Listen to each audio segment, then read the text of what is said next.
जाने का नहीं भाई और क्वेश्चन सॉल्व करने का और इस क्वेश्चन का फील्डिंग सेट करने का।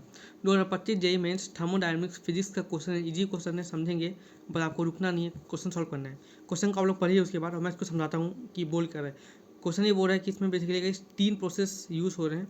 पहला बेसिकली आइसोथर्मल, दूसरा आइसोबैरिक और आइसोकोरिक, और एक साइक्लिक बेसिकली है। तो आपको ग्राफ बनाने भी आना चाहिए, तो ग्राफ बना के दिखाता हूँ। ग्राफ थोड़ा अच्छा बनाऊँगा, ठीक है ना। तो ग्राफ बनाते हैं ऐसा, अरे भाई ग्राफ बनाते हैं, ठीक है। ये अपने हमारे ग्राफ बनाते हैं, ठीक है ना।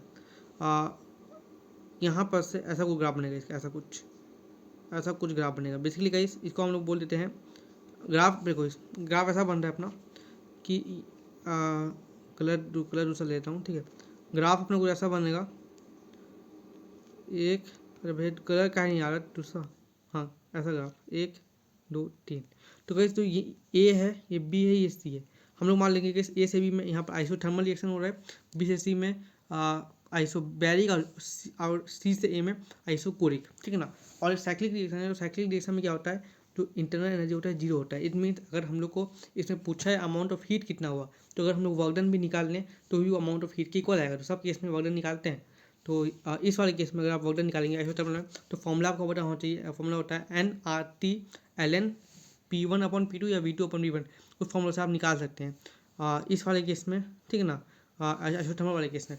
तो आइसोबैरिक वाला केस है, तो आइसोबैरिक वाला केस है जहाँ प्रेशर कांस्टेंट है, वहाँ पर अगर आपको वर्क डन निकालना है तो आप निकाल सकते हैं नॉर्मल का इसका एरिया निकाल सकते हैं। इसका अगर आप एरिया निकालिए, किसका एरिया गाइस, अगर आप इसका एरिया निकाल लें, कहाँ गया, आइसोकोरिक के लिए, बेरिक के लिए अगर आप इसका एरिया निकाल लें तो काम बन जाएगा। लेकिन हम लोग को इसका यहाँ का वैल्यू पता होना चाहिए।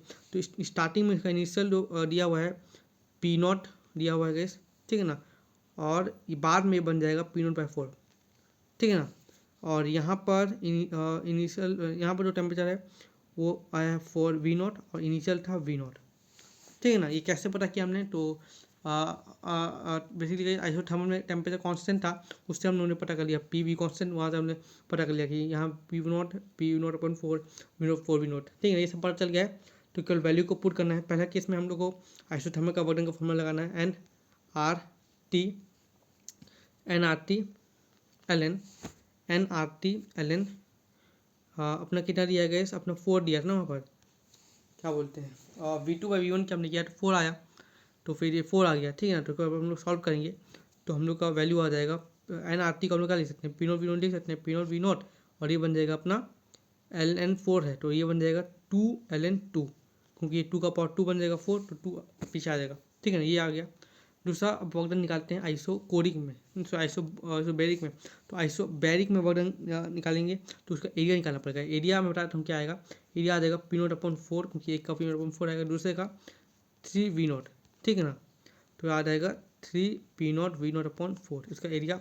तो ये वर्क डन मिल जाएगा आइसोबैरिक के लिए। लेकिन यहाँ माइनस में क्यों माइनस में, क्योंकि वॉल्यूम घट रहा है। तीसरा का इस आइसोबैरिक में वर्क डन 0 आएगा। क्यों 0 आएगा, क्योंकि